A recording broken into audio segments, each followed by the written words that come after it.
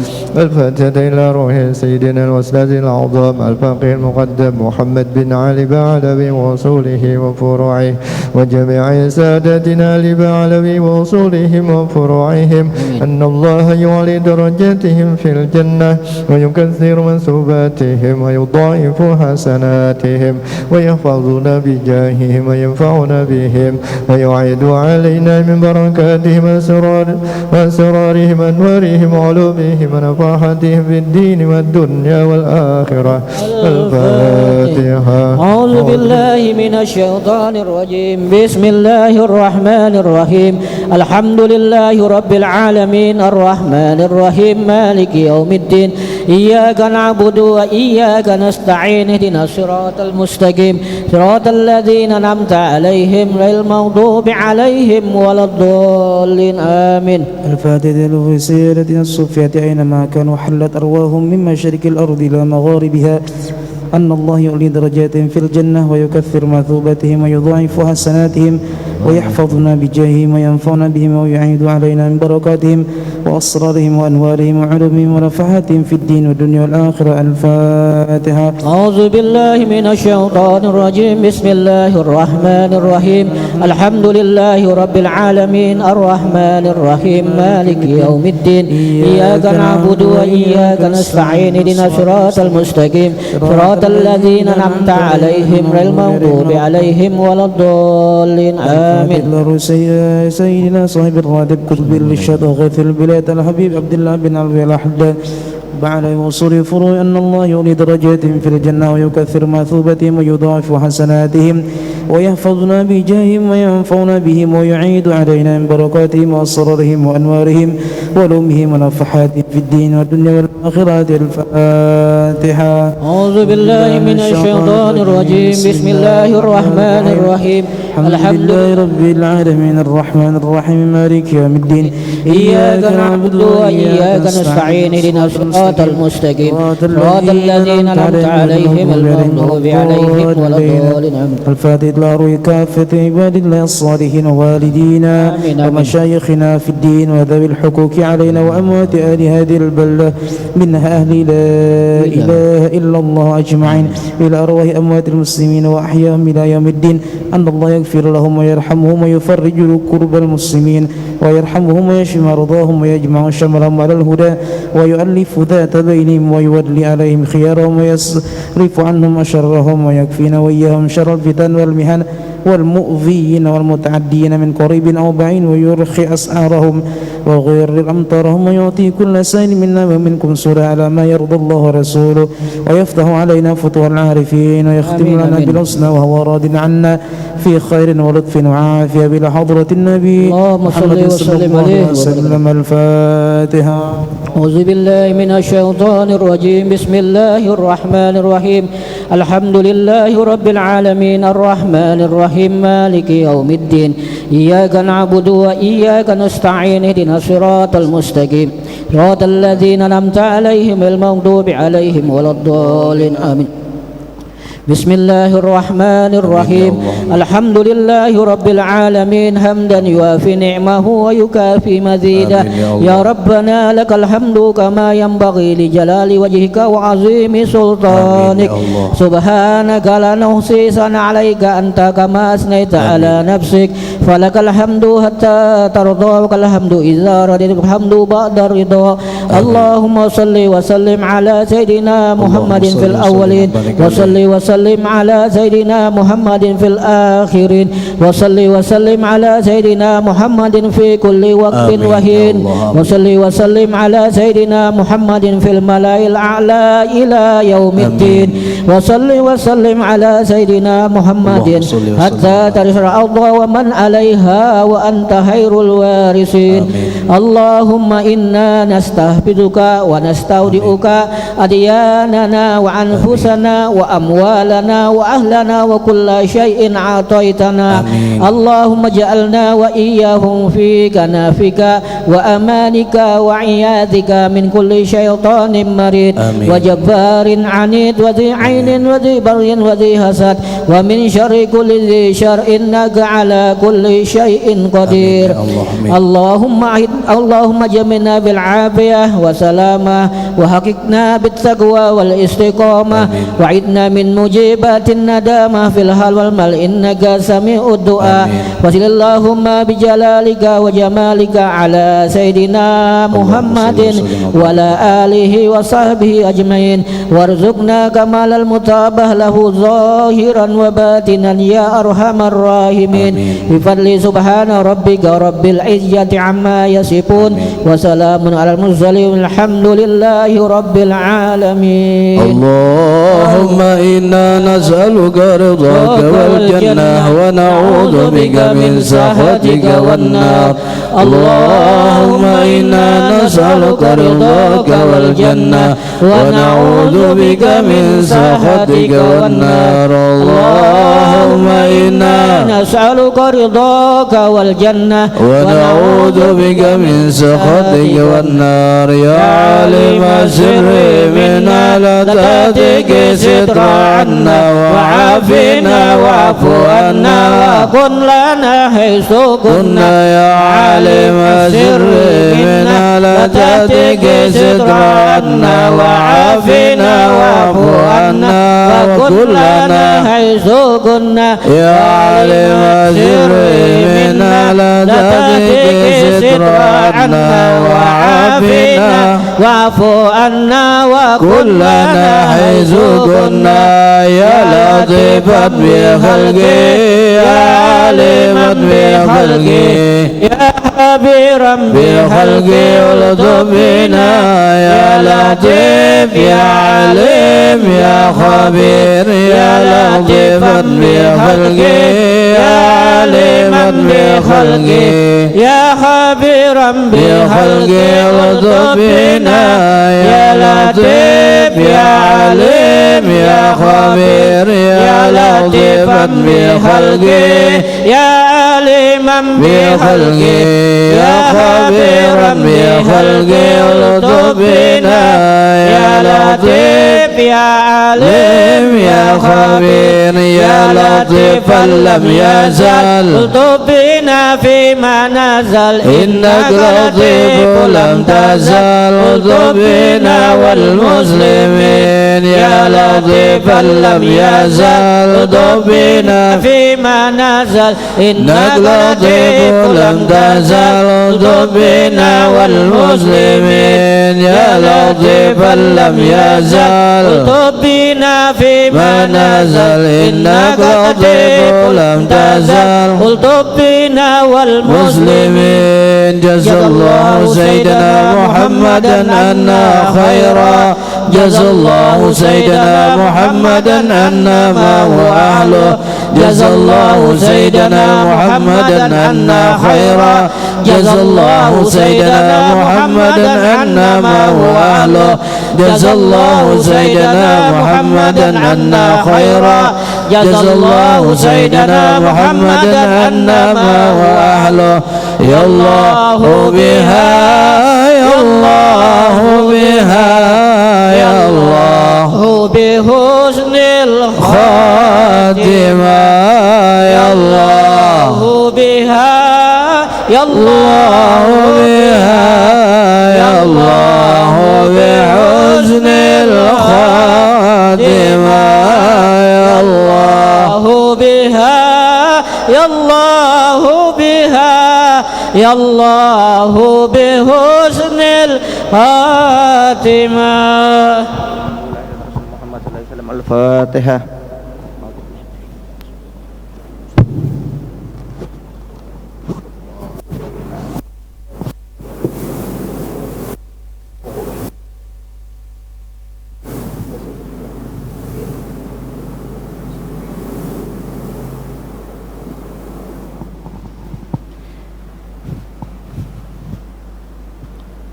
Al-Fatihah ila Rasulullah Muhammad bin Abdullah wa ahli baiti wa dhurriyyati wa ashabi wa aswaji thumma ila Ahmad Muhajir la Ahmad bin Isa Sayyidina Ubaidillah Ahmad bin Isa Ustadzul Azam Al-Faqih Muqaddam Muhammad bin Ali Ba'alawi wa Al-Faqih thumma ila Rasulullah Qabil Irsyad wa Slibatul Bilad Al-Habib Abdullah bin Ali bin Muhammad Al-Hadas Sayyid Ratib Jami' Awladihi wa Talmidatihi thumma ila Rasulullah Qabil Irsyad wa Slibatul Bilad thumma ila Sultan Al-Habib Abdullah bin Ali bin Muhammad Al-Hadas Sayyid Ratib Jami' Awladihi wa Talmidatihi thumma Sultan Auliya Qutbul Rabbani Syekhul Madani Syekh Abdul Qadir Al-Jailani thumma ila Rasulullah Qabil Ghath Al-Habib Abu Bakar bin Ahmad Segaf Habib Ja'far bin Syekhana Segaf Habib Idris bin Salim Al-Jufri Syekh Al-Junaidi thumma Sultan Auliya Habib Syekh bin Ahmad Bafaqi bin Muhammad bin Ahmad Bafaqi Habib Abdul Qadir bin Ahmad Segaf Habib Ali bin Ja'far Al-Idris Habib Segaf bin Abu Bakar Segaf wa Syarifah Khadijah binti Abdul Segaf thumma Sidi Walid Habib Abdurrahman bin Salim Al-Jufri thumma Syekh Habib Syekh bin Ahmad Al-Musawwah Habib Abdurrahman Muhammad Al-Idris Habib Syekh Muhammad Al-Idris Habib Ahmad bin Husain Al-Jufri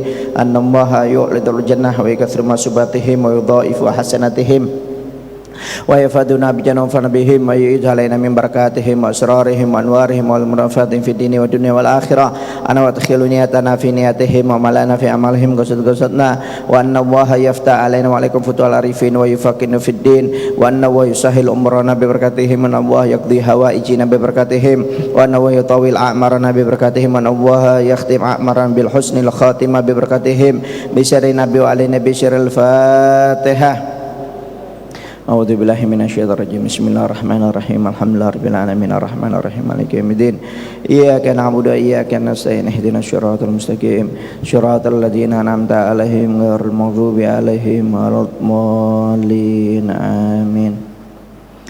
Bismillahirrahmanirrahim. Alhamdulillahirabbil alamin wassalatu wassalam ala asyrafil anbiya wal mursalin. Sayyidina wa habibina wa syafi'ina wa qurratu a'yunina wa maulana Muhammad Tibil qulub wa dawaiha wa afiatil abdan wa shifaiha wa nuril absar wa dhiyaiha wa qutil arwa wa ghidaiha wa ala alihi wa sahbihi. Subhanaka la ilma lana illa ma 'allamtana innaka antal alimul hakim. Rabbi shrah li sadri wa yassir li amri wahlul 'uqdatam min lisani yafqahu qawli amma ba'd.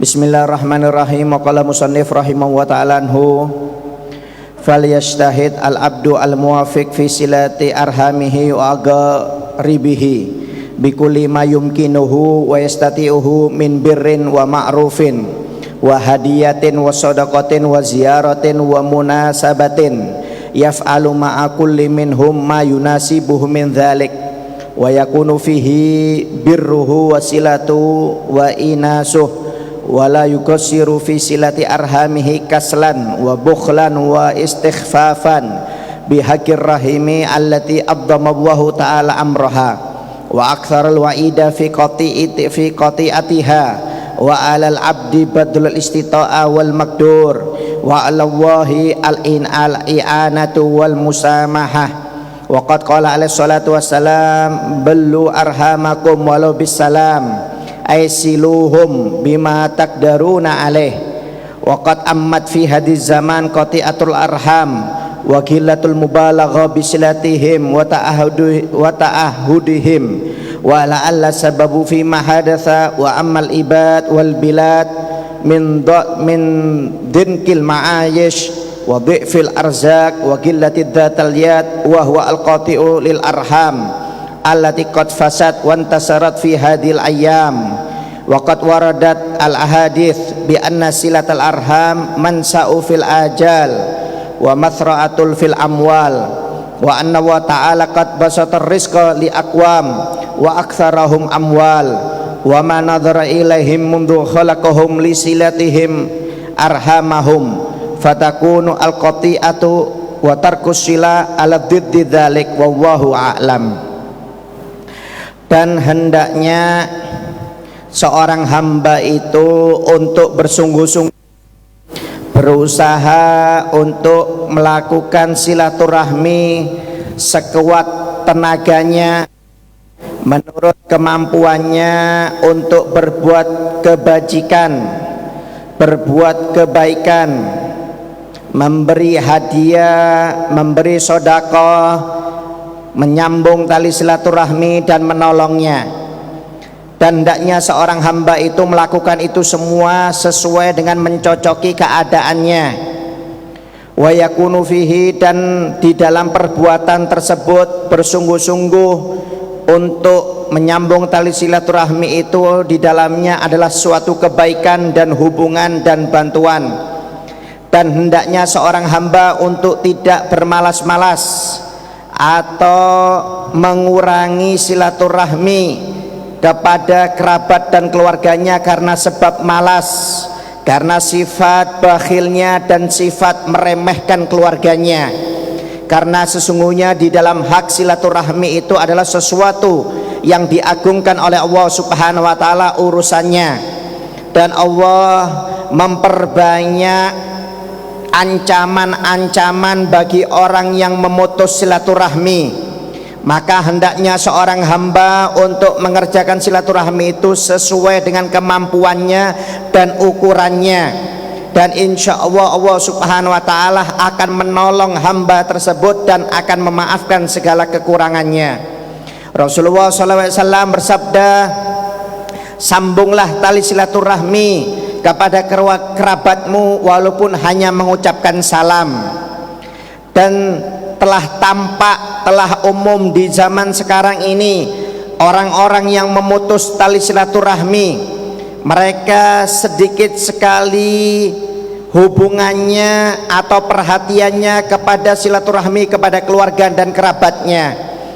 Dan karena umumnya inilah sehingga seorang hamba dan suatu negara itu dipersulit hidupnya oleh Allah Subhanahu wa taala, rezekinya dipersusah dan hajat-hajatnya juga dipersusah oleh Allah Subhanahu wa taala, karena mereka banyak memutus tali silaturahmi yang sudah sangat tampak pada zaman sekarang ini dan menjamur.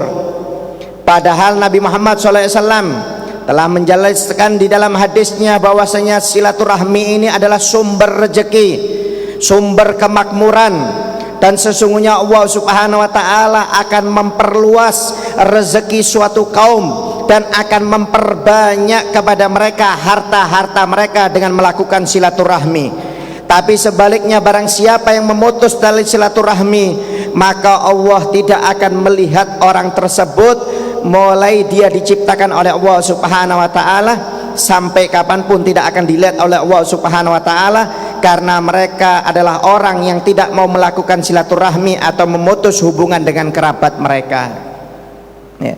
Jadi dianjurkan kita ini di bab terakhir masalah silaturahmi ini untuk bersungguh-sungguh kita ini untuk menyambung tali silaturahmi, kata Nabi Muhammad SAW. Karena silaturahmi ini ya, adalah sesuatu yang perkara yang sangat penting, yang bisa menimbulkan sumber penghasilan, rezeki kita, hajat kita, urusan kita dunia dan akhirat dipermudah oleh Allah Subhanahu wa taala. Ya. Bahkan kata beliau di zaman sekarang sudah tampak ya, pekerjaan susah, rezeki nggak barokah, nggak seperti orang dulu. Dan banyak orang-orang miskin, negara pun banyak anjlok ekonominya. Kenapa? Karena sudah tampak dan menjamur orang yang senang memutus tali silaturahmi. Jadi maaf-maaf, bukan orangnya saja, sampai negaranya pun berpengaruh, tidak barokah. Kenapa? Saking banyaknya penduduk yang memutus tali silaturahmi. Ya, zaman sekarang sudah tampak umum, bukan Indonesia saja, seluruh negara. Ya, walaupun negara Timur Tengah sekarang hancur semuanya. Kenapa? Karena sudah tampak ya, orang banyak memutus tali silaturahmi. Kalau sudah kaya, saudaranya yang miskin, keluarganya nggak pernah dihiraukan.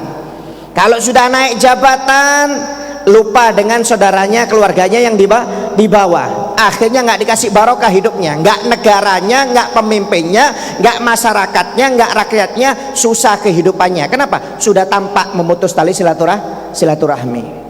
Ya. Jadi apa yang kita rasakan sekarang ini, maaf ya, memang bukan salah kita, cuma kadang-kadang salah orang yang di dekat-dekat kita, akhirnya kita juga kena imbasnya. Salah juga orang-orang yang di atas kita, akhirnya orang yang di bawah pun kena imbasnya. Sangat berbahaya. Oleh karena itu hendaknya kita ini untuk bersungguh-sungguh.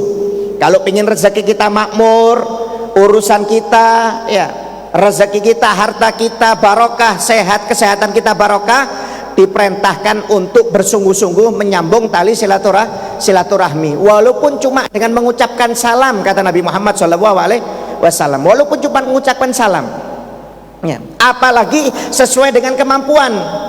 Yang bisa ngasih sodako, yang bisa ngasih hadiah, kasih hadiah ya, sesuai dengan kemampuan. Dilihat kalau keluarga kita nggak mampu, silaturahminya dengan kasih sodako ya. Maaf biasanya kita kalau pulang ke Jawa kan silaturahmi, pulang ke Kalsel atau ke daerah kampung Sulawesi, silaturahmi ke keluarga bibik kan kadang ngasih amplop sedikit-sedikit bagi yang nggak mampu. Itu sunnah dari Nabi Muhammad SAW. Dilihat kalau memang keluarga kita nggak mampu, kasih sodako. Tapi kalau keluarga kita yang kaya, yang tidak perlu sodako, kasih hadiah, kata Nabi Muhammad SAW ya. Namanya bro, tempatnya Milo ya. Yang kaya-kaya nggak perlu uang, datang ke Jawa, datang ke Sulawesi, datang ke Kalsel, bawa Milo, silaturahmi kepada kakak kita, paman kita yang kaya, kasih Milo ya. Kasih yang lain ikan asin atau yang lainnya. Ini sunnah dari Nabi Muhammad SAW, sesuai dengan kemampuan, walaupun cuma sedikit nggak apa-apa. Kenapa? Untuk mengikat tali hubungan keluarga, supaya ada perhatian ya. Jangan silaturahmi itu kosongan. Kalau bisa bawa oleh-oleh, hadiah atau sodako. Kalau memang nggak bisa, nggak apa-apa, nggak ada masalah, sesuai dengan kemampuan. Kalau mampunya kasih sodako, kalau mampunya ngasih hadiah, kita kasih hadiah ya. Ini adalah anjuran dari Nabi Muhammad SAW ya. Sampai pernah Nabi Muhammad SAW ya menjelaskan bahwanya seseorang itu jika silaturahmi kepada keluarga atau kerabatnya itu dianjurkan untuk selalu memberi hadiah. Kenapa? Karena hadiah ini punya pengaruh yang sangat besar untuk mempererat hati dan memperbaiki hubungan antara keluarga. Ini fungsinya hadiah, kata Nabi Muhammad SAW ya. Kata Nabi Muhammad SAW ya, dalam hadisnya Rasulullah SAW bersabda, tahadau tahabu, salinglah kalian memberi hadiah, kata Nabi Muhammad SAW, maka kalian akan saling mencintai, kata Nabi Muhammad SAW. Dalam hadis yang lain Rasulullah SAW, tasofahu yadhabul ghil wa tahadau tahabu wa tadhabus sahna ya, kata Nabi Muhammad, salinglah kalian bersalaman, karena berjabat tangan atau bersalaman itu akan menghilangkan sifat dengki atau dendam, kata Nabi Muhammad. Jadi dibiasakan kalau ketemu keluarga, ketemu kawan itu untuk bersalaman. Kenapa? Salaman ini bisa menghilangkan sifat dengki atau dendam. Dan hendaknya kalian sering memberi hadiah, karena orang yang sering memberi hadiah ini akan saling mencintai dan menghilangkan kebencian. Makanya dianjurkan kalau silaturahmi itu memberi hadiah kalau selama kita mampu, walaupun sedikit nggak apa-apa, nggak ada masalah. Yang penting memberi hadiah, kata Nabi Muhammad SAW. Nah, kenapa? Karena Nabi Muhammad sering memberi hadiah, dan kalau dapat hadiah Nabi Muhammad itu membalas ya. Ya, bahkan kita dianjurkan kalau diberi hadiah oleh seseorang, oleh kerabat, itu dibalas dengan hadiah yang lebih bagus ya. Minimal sama, jangan hadiah yang lebih jelek. Kalau memang nggak mampu nggak apa-apa, minimal dengan mendoakan orang tersebut. Ini sunnah dari.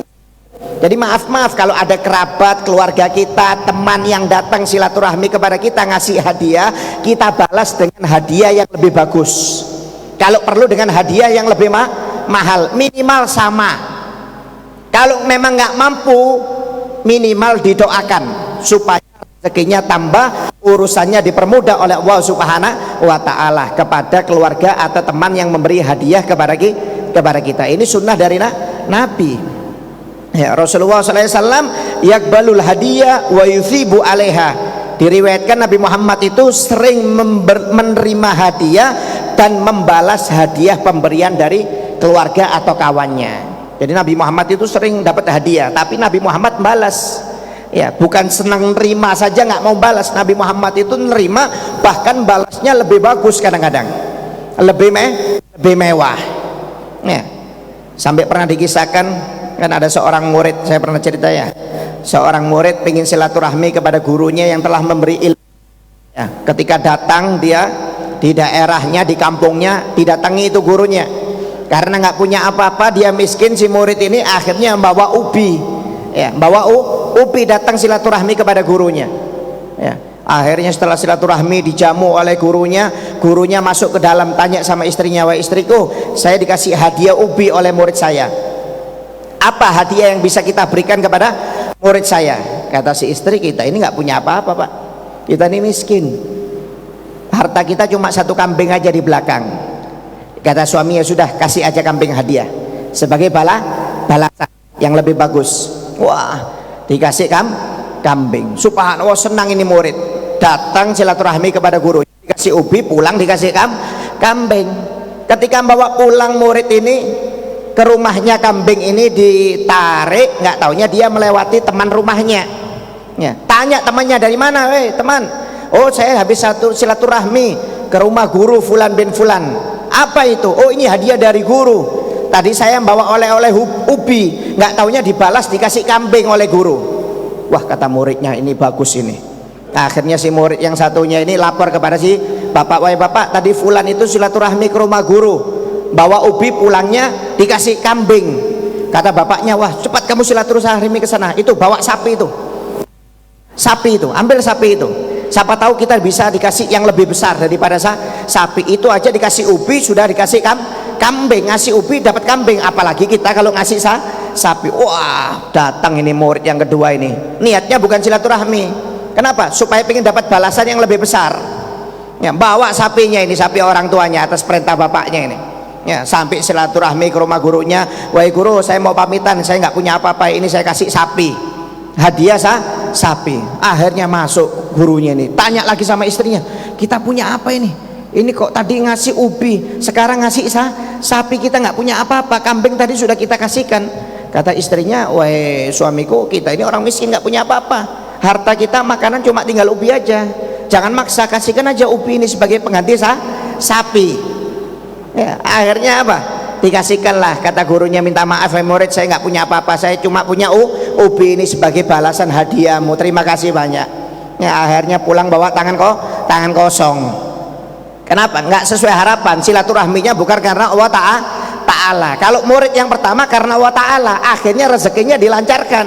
Kalau yang kedua silaturahminya supaya dapat balasan, akhirnya niatnya bukan karena silaturahmi, akhirnya dipersusah oleh Allah Subhanahu wa Ta'ala ya. Oleh karena itu hati-hati, silaturahmi ini melancarkan rezeki pak ya. Sampai ada seorang saudagar kaya raya di Timur Tengah, jatuh anjlok, miliarder dia, datang kepada salah satu Syekh Rajab ya. Dia berkata, menceritakan yang dulunya kaya kenapa sekarang bangkrut. Ditanya oleh Syekh Rajab, wah ditanya segala macam, nggak taunya setelah diteliti, si pengusaha ini punya saudara, yang dimana saudaranya sudah meninggal dunia, dan si saudaranya yang meninggal dunia ini punya anak atau keponakannya dia yang tidak pernah dijenguk dan tidak pernah disuplai bulanannya.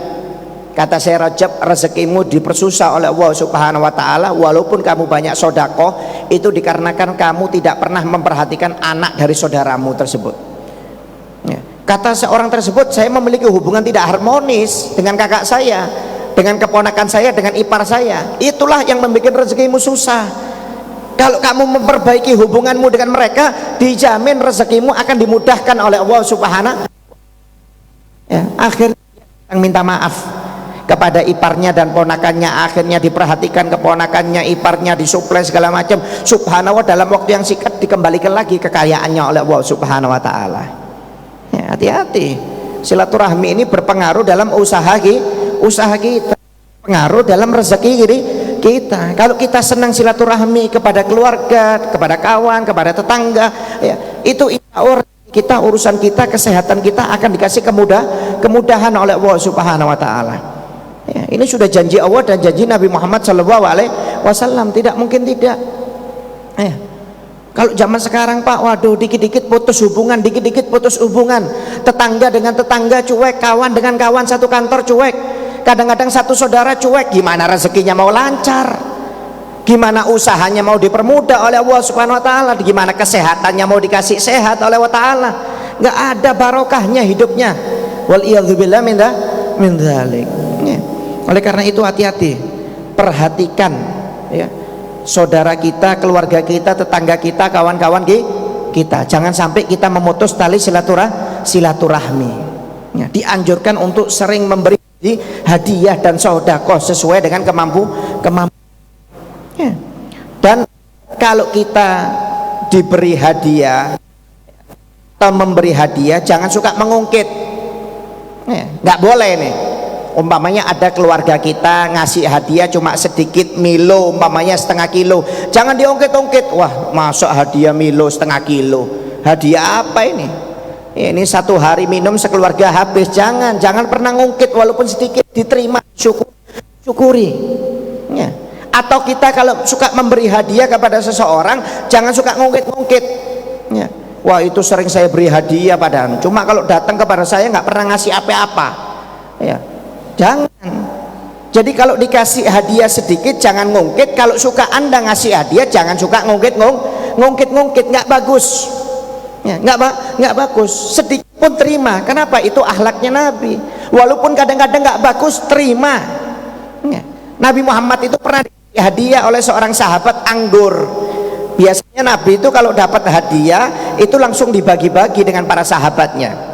Waktu itu ada sahabat datang bawa satu mangkok anggur.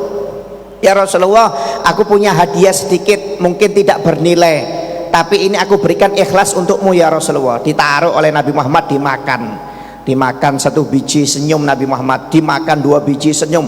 Tiap makan itu Nabi Muhammad senyum. Orang itu senang gembira.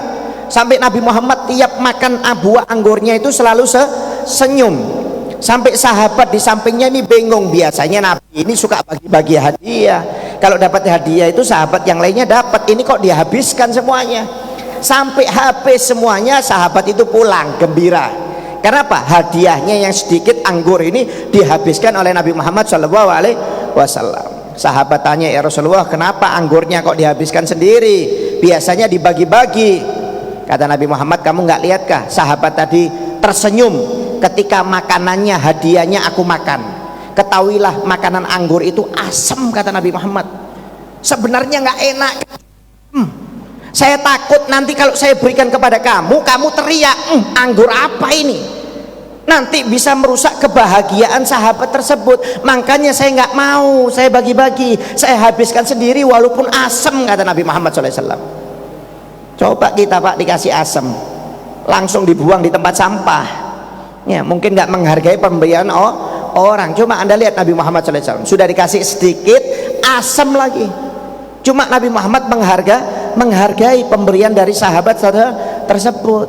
Oleh karena itu kita kalau dikasih hadiah hargai, jangan minta yang mewah, minta yang banyak, minta yang harganya mahal. Ini orang yang nggak tahu aturan namanya, orang yang tidak menghargai pemberian orang. Dan kalau kita dikasih oleh suka memberi kepada seseorang, jangan suka mengungkit, meminta balasan. Ini pun tidak diperbolehkan di dalam Islam.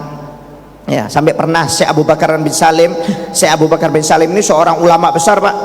Ya, kaya raya, tiap hari ngasih makan 1000 orang. Bayangkan tiap hari ngasih makan 1000 orang sodakonya Syekh Abu Bakar bin Salim ini. Ya, dia tinggalnya di Inat, di Hadramut. Kaya raya, ya, miliarder. Ya, sudah alim, wali, kaya ya. Kerjaannya ngasih makan 1000 orang, tiap hari ngasih makan 1000 orang. Subhanallah, waktu itu ada tetangganya ya, karena beliau ini ulama besar, seorang aulia besar. Tetangganya itu ingin ngasih hadiah, ngasihnya itu setengah kilo gandum. Setengah kilo gandum Pak, kalau dengan kekayaannya si Abu Bakar bin Salim nggak selevel, nggak sebanding ya. Akhirnya datang ini tetangganya ini ngetok, yang bukakan pembantunya Syekh Abu Bakar bin Salim.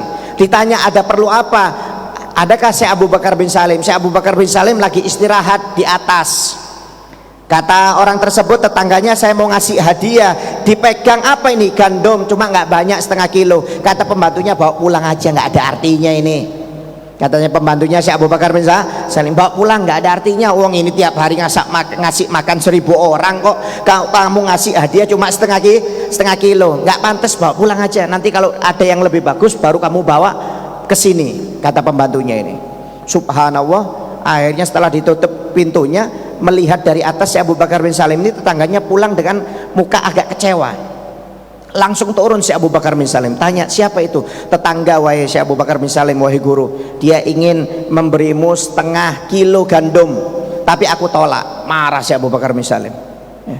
Hargai pemberian orang, panggil orang tersebut, panggil, karena niatnya ikhlas karena Allah Ta'ala. Jangan pernah menghargai orang dari nilainya, kata si Abu Bakar bin Salim. Dipanggil, Pak. Wah, dikejar oleh pembantunya. Si Abu Bakar bin Salim, sudah bangun, kamu dipanggil. Wah, datang itu orang, diterima kasih, wah, diucapkan terima kasih kayak orang ngasih miliaran. Si Abu Bakar bin Salim ini mengucapkan terima kasih kepada tetangganya yang cuma ngasih setengah kilo gandum ini seperti ngasih uang miliaran. Terima kasih banyak, ucapan doa segala macam, sampai diundang makan segala macam, dikasih makan, dikasih hadiah uang, pulang dikasih hadiah uang oleh si Abu Bakar bin Salim. Subhanallah, kenapa? Akhlaknya mengikuti datuknya Nabi Muhammad SAW. Walaupun kaya raya nggak sombong, selalu menghargai pemberian dari orang. Bahkan orang ngasih sedikit pun dihargai, didoakan, dan dikasih dengan uang yang lebih oleh beliau. Itu akhlaknya Nabi memang. Makanya orang kalau silaturahmi sering ngasih hadiah, itu bakal tambah cinta, Pak.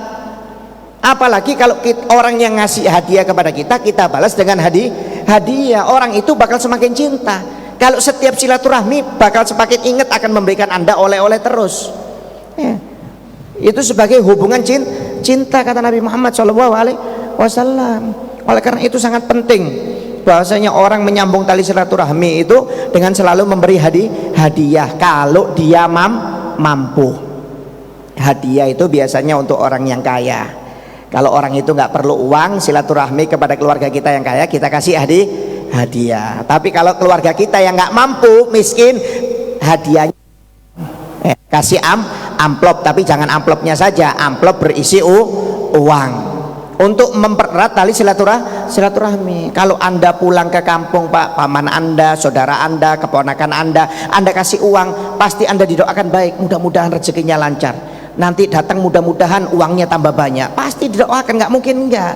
Itu yang membuat sumber rezeki Anda, itu yang membuat rezeki Anda lancar. Doa-doa dari keluarga, kerabat, kawan itu ya, makanya dianjurkan kita ini untuk bersungguh-sungguh menyambung tali silaturahmi ya, dengan semampunya. Kalau mampu ngasih hadiah, mampu ngasih sodako. Kalau memang nggak mampu, minimal menolong mereka dengan mendoakan ya, mendoakan mereka dengan doa ya. Itu memang anjuran dari Nabi Muhammad SAW ya. Kalau kita sering silaturahmi seperti itu, dijamin lancar rezekinya oleh Allah Subhanahu wa Ta'ala. Oleh karena itu hati-hati, jangan sampai kita memutus tali silaturahmi dengan kerabat, keluarga, kawan, tetangga. Jangan.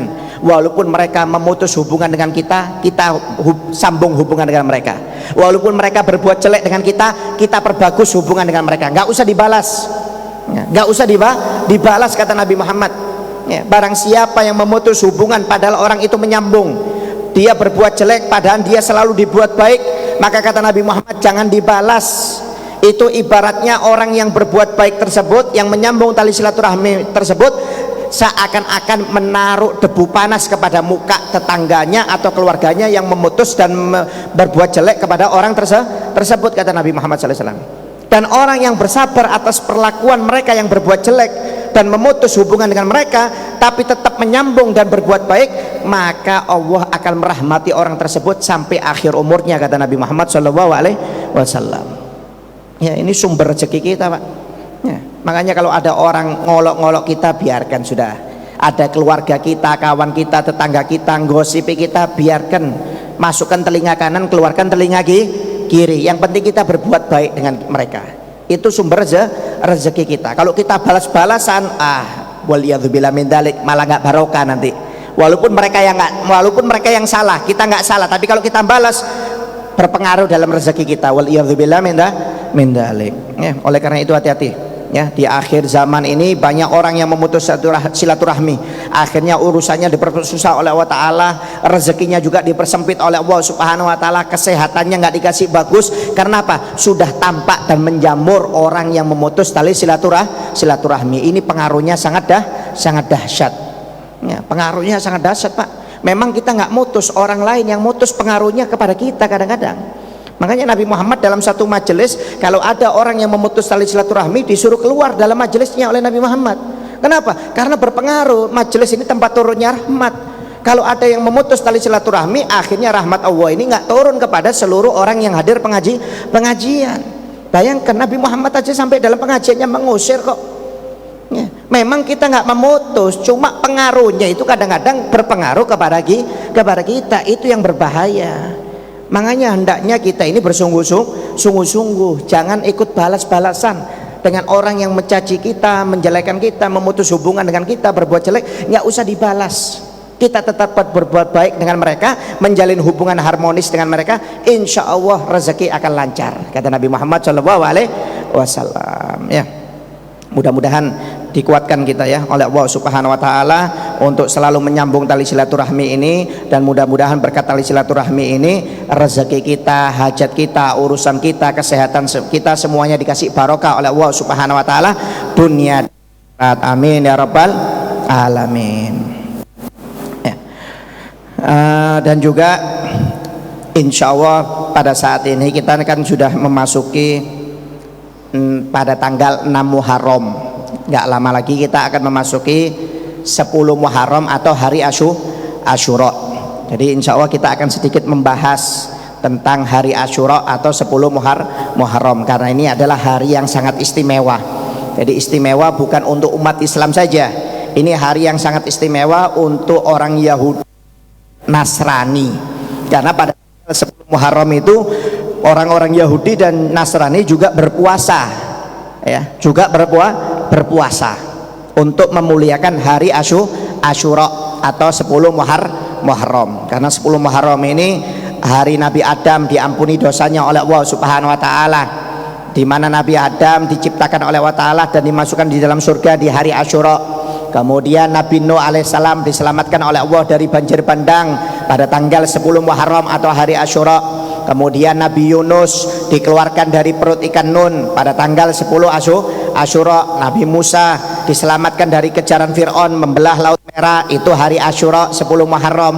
Kemudian Nabi Ibrahim alaihissalam dikeluarkan oleh Allah Subhanahu Wa Ta'ala dari api yang membakarnya yang dibikin oleh Raja Namrud di hari Asyura. Kemudian Nabi Ayub disembuhkan oleh Allah Ta'ala dari penyakit yang bertahun-tahun bahkan puluhan tahun, disembuhkan itu di hari Asyura. Bahkan Nabi Isa alaihissalam diangkat oleh Allah Ta'ala ke langit daripada pembunuhan, itu juga di hari Asyura. Jadi hari Asyura ini memang hari yang istimewa. Ya, dan juga hari Asyura ini hari yang sangat bersejarah, ya, yaitu hari kesedihan, hari dibunuhnya cucu kesayangan Nabi Muhammad SAW, Sayyidus Syabab Ahlul Jannah, yaitu Sayyidina Husain bin Ali bin Abi Thalib. Ya, yang terjadi pada tahun 61 Hijriah. Jadi hari yang istimewa, juga hari sukacita atau kesedihan. Karena apa? Hari pembunuhan cucu tercinta Nabi Muhammad, Sayyidina Husain, pemimpin para pemuda di surganya Allah Subhanahu Wa Ta'ala. Bayangkan Pak, cucu Nabi, keturunan Nabi. Kata Nabi, Sayyidina Husain dan Sayyidina Hasan ini adalah pemimpin pemuda di surganya Allah Ta'ala. Itu masih dibunuh, yang bunuh orang Islam sendiri. Bisa Anda bayangkan ya. Jadi setelah Nabi Muhammad meninggal, memang kadang-kadang ada pertentangan antara para sahabat. Ada pertentangan para sahabat di dalam bidang politik ya. Di antaranya yang paling parah itu ketika Sayyidina Ali bin Abi Thalib memegang tanduk pemimpin sebagai khalifah ya. Sayyidina Ali ini ketika memimpin jadi khalifah, sebagian sahabat itu banyak yang nggak suka dengan kepimpinan Sayyidina Ali ya. Kenapa? Karena Sayyidina Ali ini memang orangnya tegas, tegas ya.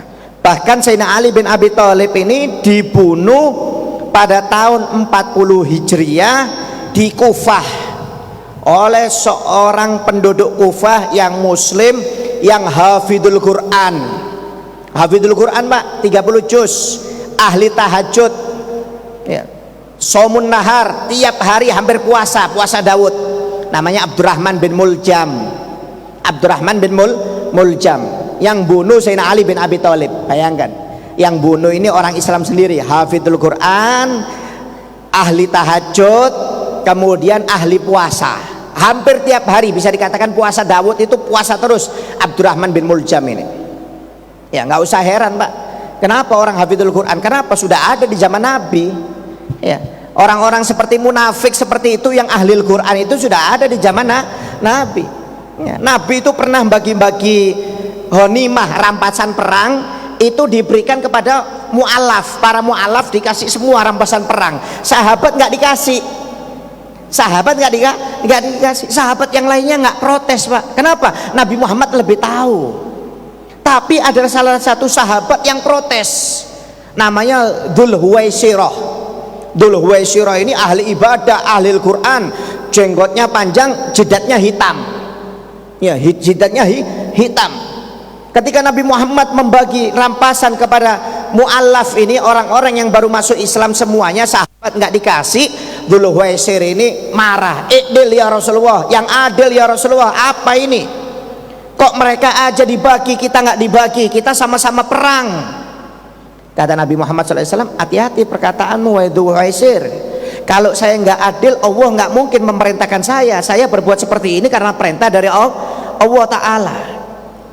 Akhirnya Dzul Huwaisir ini langsung keluar, meninggalkan Nabi Muhammad SAW. Sahabat semuanya marah Pak, kurang ajar ini. Padahal ini Dzul Huwaisir ini ahli Al-Quran. Kata Nabi Muhammad SAW, ya Rasulullah, kenapa Dzul Huwaisir melakukan ini? Padahal dia ahli Al-Quran. Kata Nabi Muhammad, bakal keluar nanti dari turunan Dzul Huwaisir ini orang yang ahli Al-Quran cuma sampai kerongkongan, suaranya aja yang enak, menang suara ahli Al-Quran, tapi nggak pernah mengamalkan. Kata Nabi Muhammad SAW, turunan mereka bukan golonganku dan aku bukan golongan mereka. Kata Nabi Muhammad SAW. Ya.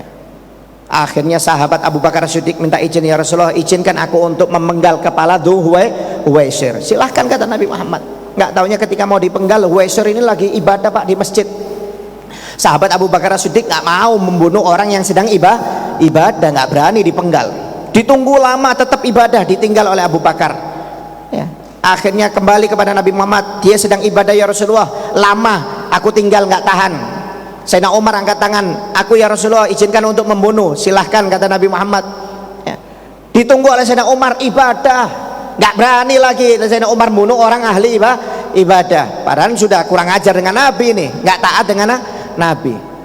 Pulang Sayyidina Umar mengatakan, ya Rasulullah aku nggak mampu, terlalu lama nunggunya, dia sedang ibadah. Sayyidina Utsman angkat tangan, izinkan aku untuk bunuh ya Rasulullah. Silahkan kata Nabi Muhammad. Ditunggu sama, sedang ibadah Pak, nggak berani Sayyidina Utsman bunuh orang ibadah. Terakhir Sayyidina Ali bin Abi Thalib, izinkan aku ya Rasulullah. Kata Nabi Muhammad, mungkin orang itu sudah keluar wahai Ali. Akhirnya Ali datang ke masjid, Dzul Huwaisir sudah nggak ada. Nah dari turunan Dzul Huwaisir ini bakal keluar orang-orang ahli Al-Quran kata Nabi Muhammad, yang cuma sampai kerongkongan, pinter ngaji tapi nggak mengamalkan Al-Quran. Kerjaannya cuma mengkritik, mencaci aja. Seperti itu, seperti Abdurrahman bin Muljam, ahli Al-Quran.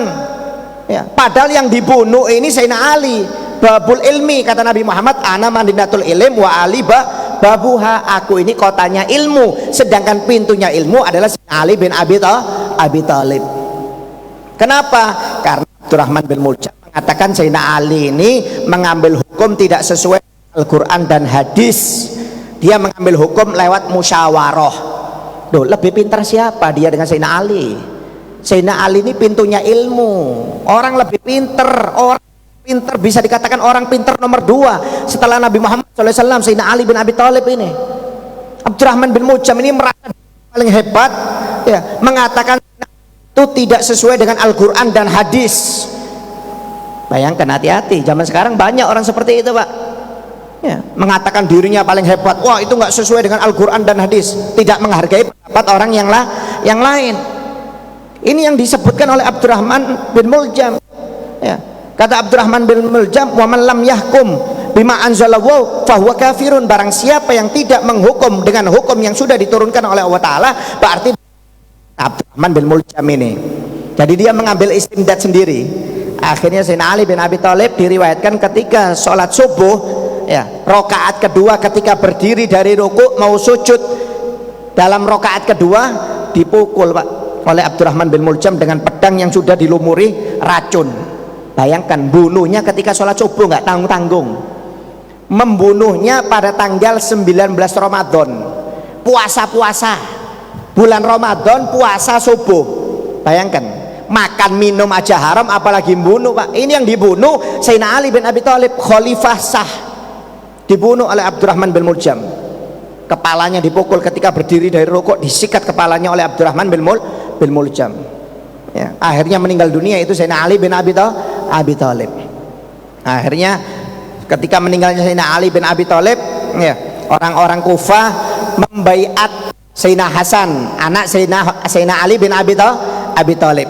Jadi cucunya Nabi itu ada dua, Hasan dan Husain. Ya, kata Nabi Muhammad, hadzani sayyidus syabab ahlul jannah. Dua cucuku ini adalah pemimpin para pemuda di surganya Allah Subhanahu wa taala. Kenapa? Meninggalnya masih muda semuanya. Ya, meninggalnya masih muda semuanya. Makanya dikata Nabi Muhammad, pemimpin para pemuda di surganya Allah Ta'ala. Ya. Jadi Sayyidina Ali ketika dipukul itu sampai diriwayatkan dapat beberapa jam itu nggak meninggal dunia Sayyidina Ali bin Abi Thalib itu. Saking kuatnya Sayyidina Ali bin Abi Thalib itu. Kalau orang biasa langsung meninggal Pak. Sayyidina Ali beberapa jam baru meninggal. Ditanya oleh orang-orang Kufah, pada waktu itu pemerintahan Islam di Kufah, bukan di Madinah, di Kufah, di Irak. Ya, kata penduduk Kufah, wahai Ali, apakah Hasan yang jadi pemimpin penggantimu? Kata Sayyidina Ali, aku tidak menyuruh dan tidak melarang. Silahkan kalau kalian mau membaiat Sayyidina Hasan anakku. Yang penting dibaiat atas musyawarah masyarakat. Jangan menunjuk diri sendiri, kata Sayyidina Ali bin Abi Thalib. Akhirnya setelah meninggal Sayyidina Ali bin Abi Thalib, orang Kufah sepakat untuk menjadikan Sayyidina Hasan bin Ali bin Abi Thalib ini untuk jadi khalifah. Tapi Sayyidina Hasan waktu itu yang masih muda nolak, nggak mau. Karena masih banyak sahabat yang lebih tua, yang lebih berpengalaman dalam bidang politik atau menjadi pemimpin. Sayyidina Hasan nggak mau Pak, tapi tetap dipaksa. Sampai 2 bulan itu Sayyidina Hasan itu pasif, ya, seakan-akan itu nggak senang dijadikan khalifah. Ya. Akhirnya maaf ketika Sayyidina Ali bin Abi Thalib ini memang memiliki hubungan tidak harmonis dengan sahabat Muawiyah dan Abu Sufyan. Ya, jadi ketika meninggal Sayyidina Ali bin Abi Thalib, Sayyidina Hasan diangkat jadi khalifah. Sahabat Muawiyah ini dan Abu Sufyan semakin marah. Kok nggak dia yang tua dijadikan khalifah? Waktu itu siapa? Siapa tadi? Muawiyah ini tinggalnya di Syam, di Syria. Sedangkan Sayyidina Hasan dan Sayyidina Ali pemimpinnya waktu itu di Irak. Akhirnya Sayyidina Muawiyah mengirim surat kepada Sayyidina Hasan, sebenarnya kamu nggak pantas untuk jadi khalifah. Kamu itu masih muda. Yang sebenarnya yang pantas itu saya ini lebih tua dan berpengalaman dalam bidang politik, kata sahabat Muawiyah. Kata Sayyidina Hasan, wahai sahabat Nabi, aku ini diangkat oleh penduduk bukan atas kemauanku sendiri. Aku diangkat khalifah atas permintaan mereka. Marilah kamu membaiat saya, berpihak kepada saya sebagaimana penduduk Kufah itu berpihak kepada saya, kata Sayyidina Hasan. Tapi nggak diterima oleh Muawiyah. Bahkan Muawiyah menyiapkan pasukan yang banyak dari Syam untuk menyerang Kufah, untuk menyerang Sayyidina Hasan. Nah, jadi memang ada problem politik sahabat itu. Ya. Akhirnya ketika tahu bahwasanya Sayyidina Hasan mau diserang oleh Muawiyah dari Syam, dari Syria, ya, Sayyidina Hasan menyiapkan pasukannya. Ternyata pasukannya yang membaiat dia semuanya ini penduduk Kufah ini ternyata pengkhianat Pak, penakut. Mereka nggak berani mendukung Sayyidina Hasan untuk berperang musuh Muawiyah. Bahkan komandan perang yang diangkat oleh Sayyidina Hasan untuk memimpin perang musuh Muawiyah itu pun jadi pembelot, pengkhianat, membela Muawiyah. Ya, akhirnya karena memang Sayyidina Hasan ini akhlaknya mengikuti Nabi Muhammad, nggak ingin perang, nggak ingin terjadi pembunuhan yang begitu dahsyat. akhirnya Sayyidina Hasan mengirim surat kepada Muawiyah untuk menyerahkan tahtanya, pimpinannya kepada Muawiyah dengan syarat jangan sampai terjadi perang, kata Sayyidina Hasan bin Abi Thalib.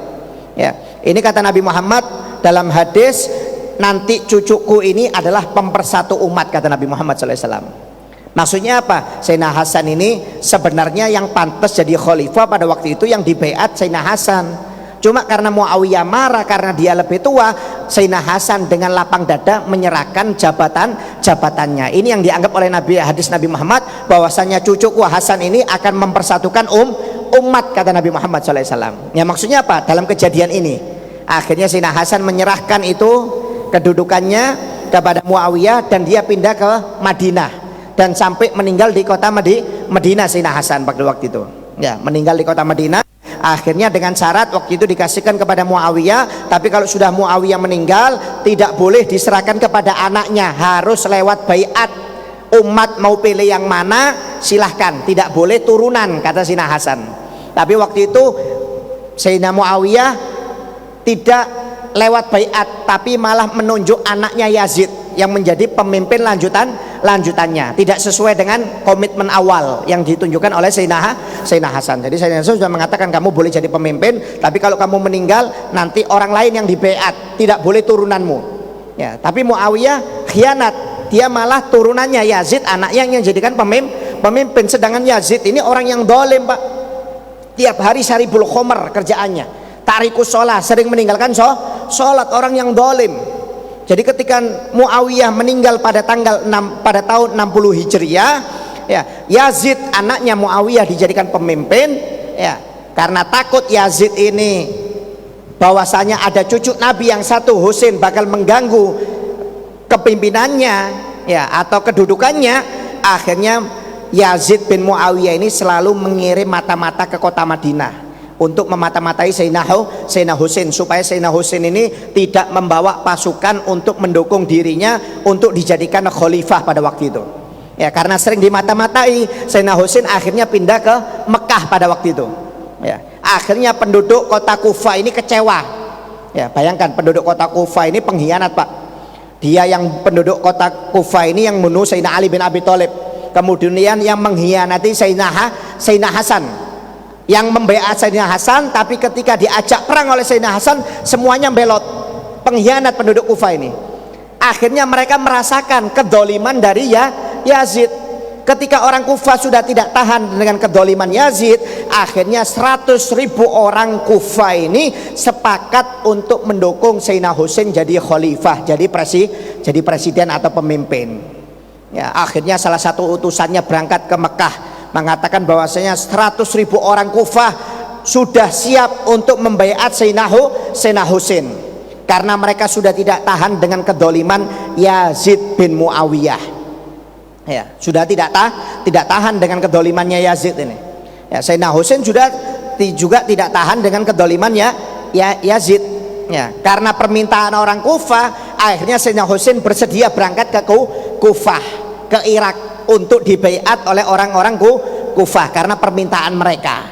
Ya, cuma akhirnya dinasehati oleh beberapa sahabat. Ya, Sayyidina Husain dinasehati oleh beberapa sahabat, diantaranya sahabat Abdullah bin Abbas. Sahabat Abdullah bin Abbas mengatakan, wahai Husain, ingatlah dengan pengkhianatan orang-orang Kufah. Ayahmu Sayyidina Ali dibunuh oleh orang Kufah, kakakmu juga dikhianati oleh orang Kufah. Jangan percaya kamu wahai Husain dengan orang Kufah, mereka ini kebanyakan pengkhianat. Lebih baik kamu di sini aja, jangan berangkat. Kata Sayyidina Husain, tetap saya harus berangkat karena ini Yazid orang yang dolim, saya tidak mau pemimpin yang dolim, dan ini permintaan masyarakat bukan permintaan saya. Dan orang-orang memang seluruhnya lebih senang Sayyidina Husain untuk dijadikan pemimpin.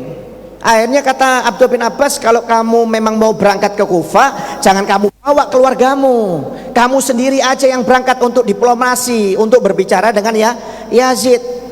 Tapi Sayyidina Husain tetap tidak berangkat dengan seluruh keluarganya. Seluruh keluarganya dibawa, ahlul bait semuanya dibawa oleh Sayyidina Husain.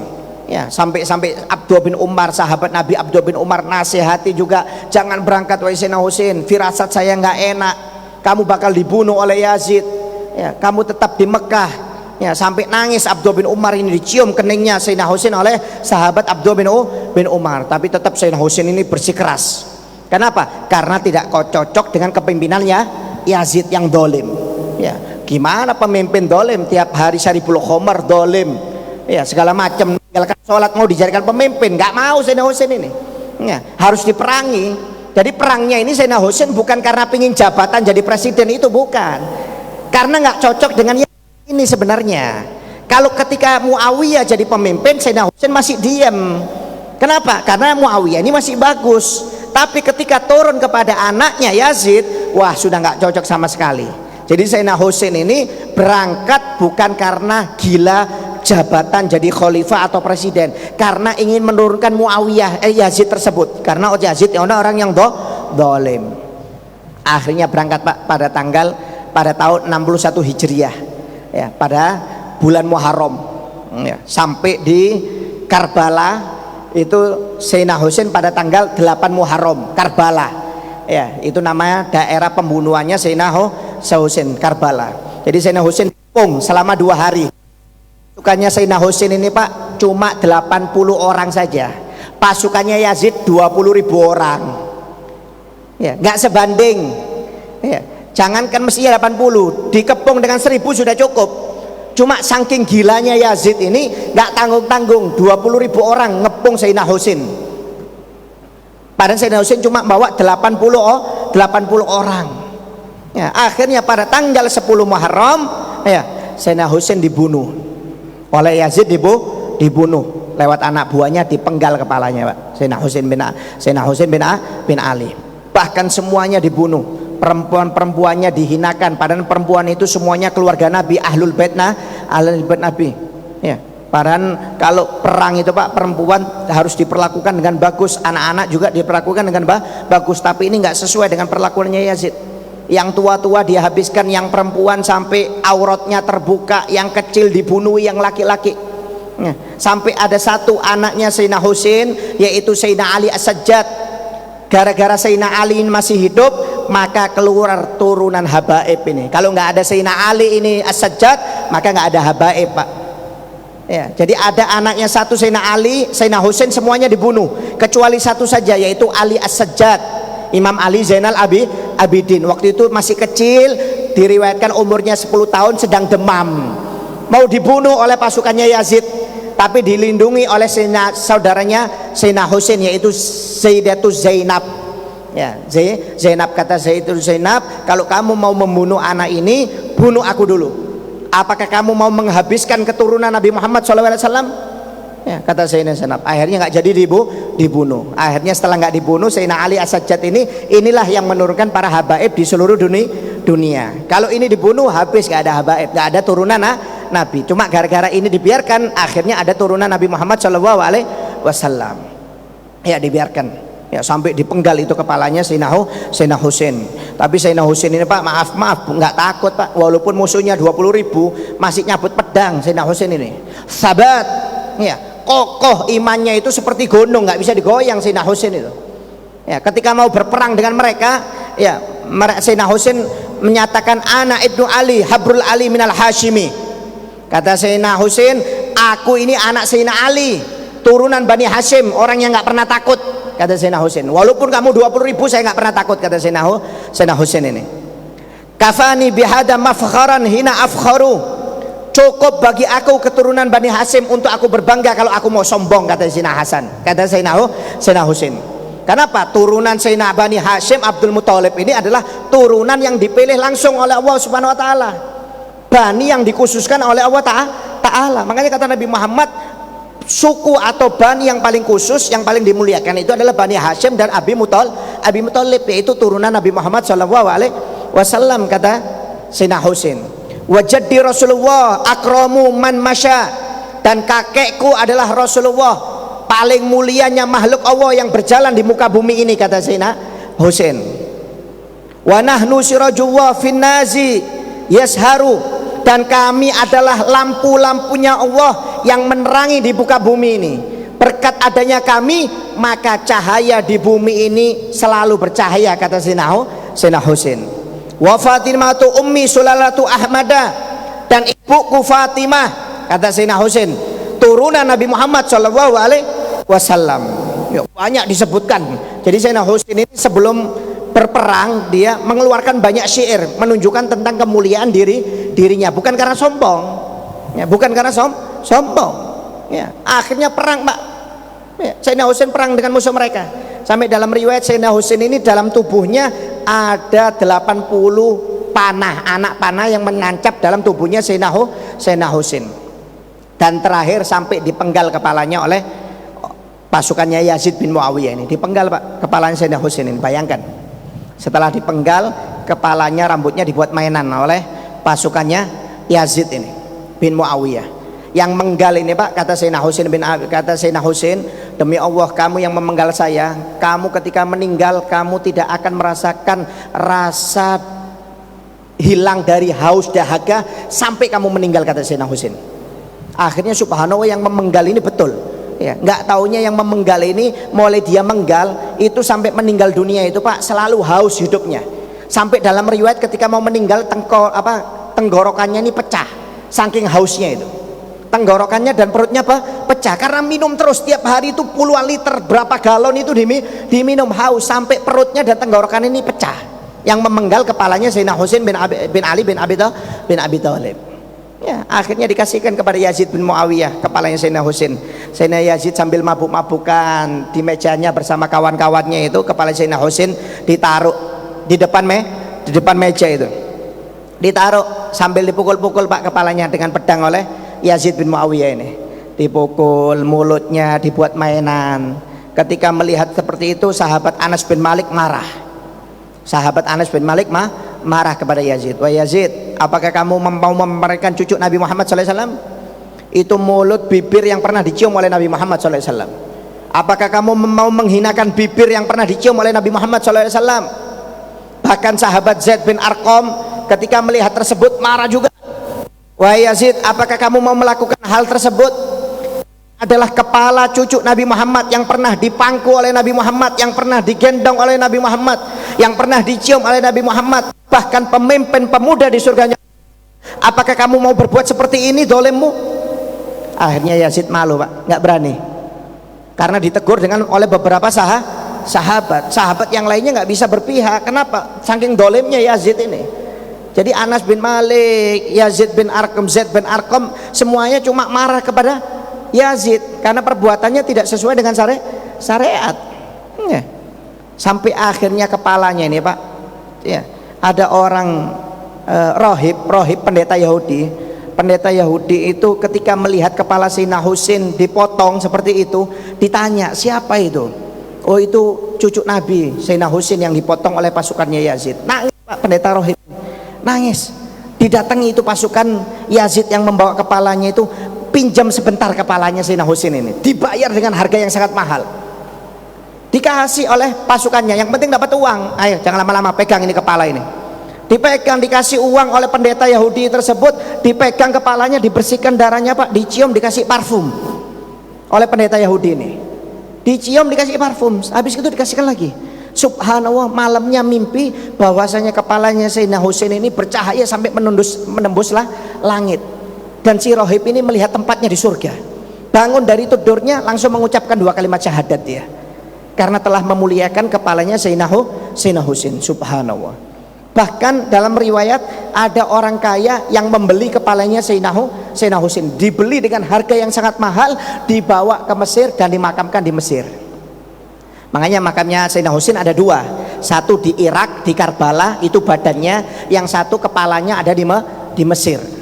Di Mesir ada kepalanya, makamnya Sayyidina Husain, cuma kepalanya saja, kalau badannya ada di Irak, Pak. Yang membaiat siapa? Sampai sana yang membaiat itu orang Kufah, Pak. 100.000 orang siap membaiat. Sampai sana Sayyidina Husain, 1 orang Kufah nggak ada yang keluar. 1 orang Kufah nggak ada yang keluar. Bayangkan, ngakunya 100.000 orang mau membaiat membela Sayyidina Husain dari kekejamannya Yazid. Ketika sudah sampai Karbala, nggak taunya Sayyidina Husain dibohongi, ya. Dibohongi, Pak. Tidak ada satupun orang Kufah yang membaiat Sayyidina Husain. Makanya ketika Sayyidina Husain meninggal, pecah dua kelompok. Mulai Sayyidina Ali keluar itu, meninggal Sayyidina Ali keluar dua kelompok, yaitu kelompok Khawarij dan Rafidhah. Rafidhah ini kelompok yang mencaci sahabat Nabi, Abu Bakar, Umar, Utsman, ini dicaci habis. Ya, kalau sekarang namanya Syiah, aliran Syiah atau Rafidhah. Ini yang menjelekan sahabat Nabi. Aisyah dibilang pelacur istri Nabi. Yang kedua Khawarij, yaitu kelompok yang nggak senang dengan ahlu bait Nabi Muhammad SAW, nggak senang dengan Sayyidina Ali, nggak senang dengan Sayyidina Hasan, nggak senang dengan Sayyidina Husain. Kelompok yang kedua ini Khawarij. Ya, sampai sekarang ada Khawarij itu mengatakan Sayyidina Husain dipenggal itu gara-gara dia pengen jadi jabatan presiden. Padahal bukan. Sayyidina Husain nggak pernah pengen jadi presiden. Sayyidina Husain itu pengen jadi presiden kenapa? Karena Yazid nggak sesuai. Jadi orang Khawarij dan Rafidhah ini sampai sekarang ada, Pak. Yang Khawarij ini ngolok-ngolok keluarga Nabi Muhammad, nggak senang dengan turunan Nabi Muhammad SAW, dikatakan turunan Nabi itu tidak ada, pengkhianat, gila jabatan. Kemudian yang Rafidhah nggak senang dengan sahabat Nabi. Kita jangan ikut-ikutan. Ini dua-duanya kotoran. Ya, kita Ahlus Sunnah wal Jamaah itu tetap berpihak kepada sahabat Nabi, cinta kepada sahabat Nabi, dan cinta kepada turunan Nabi Muhammad SAW. Ya, jadi kalau ada orang yang benci dengan turun Nabi nggak usah diikuti, Pak. Kalau ada orang benci dengan sahabat jangan diikuti. Ini dua-duanya kotoran. Ya, kata Habib Abdul Al-Haddad yang kita baca Nasu'idiniyah itu, Rafidhah dan Khawarij ini seperti kotoran dibelah dua, sama-sama kotorannya. Jangan diikuti. Ya, saya membela Khawarij, saya membela Rafidhah, salah. Ini sama-sama kotoran, nggak perlu dibela. Kalau ahli sunnah wal jamaah itu apa yang terjadi antara para sahabat itu mereka diam, tidak pernah ikut-ikutan. Oleh karena itu kalau terjadi pertentangan antara para sahabat dan ahlul bait, kita nggak usah ikut-ikutan, diem. Karena bukan kapasitas kita, Pak. Mereka orang yang alim, yang belajar langsung dengan Nabi Muhammad SAW. Kita ini orang bodoh. Jangan menghukumi ahlul bait Nabi, jangan menghukumi sahabat Nabi seakan-akan kita ini lebih hebat daripada keluarga Nabi, lebih hebat daripada sahabat Nabi. Jangan. Memang ada pertentangan, ya, seperti Sayyidina Abu Bakar As-Siddiq, ya, memiliki pertentangan dengan Siti Fatimah, ya, sampai Fatimah itu pernah dengan Sayyidina Abu Bakar As-Siddiq. Kenapa? Karena masalah tanah fadak. Sayyidina Abu Bakar As-Siddiq mengambil hadis Nabi Muhammad bahwasanya Nabi itu kalau meninggal nggak punya warisan, ya, makanya Sayyidina Abu Bakar tidak memberi warisan kepada Siti Fatimah. Tapi Siti Fatimah mengambil dasar hukum dari Al-Quran bahwasanya dapat khumus keluarga Nabi itu dapat 1/6. Jadi gak ketemu. Sayyidina Abu Bakar ngambil hadis, Siti Fatimah ngambil Quran, jadi bentrok. Siti Fatimah pingin warisan dari tanah fadak dari ayahnya, Sayyidina Umar tidak mau memberi warisan kepada Siti Fatimah. Sampai bentrok, sampai Siti Fatimah ini sakit hati dengan Abu Bakar. Sampai ketika di akhir umur Siti Fatimah, Sayyidina Abu Bakar As-Siddiq mendatangi Siti Fatimah minta maaf. Kata Abu Bakar As-Siddiq, "Wahai Fatimah, kamu ini anak Nabi." Kata Nabi, "Barang siapa yang menyakiti dirimu menyakiti Nabi Muhammad. Barang siapa yang menyakiti Nabi Muhammad berarti menyakiti Allah. Sebenarnya saya takut menyakitimu. Kalau menyakiti dirimu berarti menyakiti Nabi Muhammad. Kalau menyakiti Nabi Muhammad berarti menyakiti Allah Ta'ala." Cuma di sisi lain Nabi Muhammad mengatakan bahwasanya aku tidak memiliki warisan untuk anakku. Makanya di sisi lain kalau saya memberi kamu tanah fadak ini, saya nggak ngikuti hadis Nabi bahwasanya Nabi tidak punya warisan. Tapi kalau saya tidak memberi warisan kepadamu, kamu sakit hati, saya takut kebagian hadis Nabi. Barang siapa yang menyakiti anakku Fatimah berarti nyakiti aku, yang nyakiti aku nyakiti Allah. Jadi aku ini serba salah. Ngasih takut salah, nggak ngasih juga salah. Kata Abu Bakar As-Siddiq.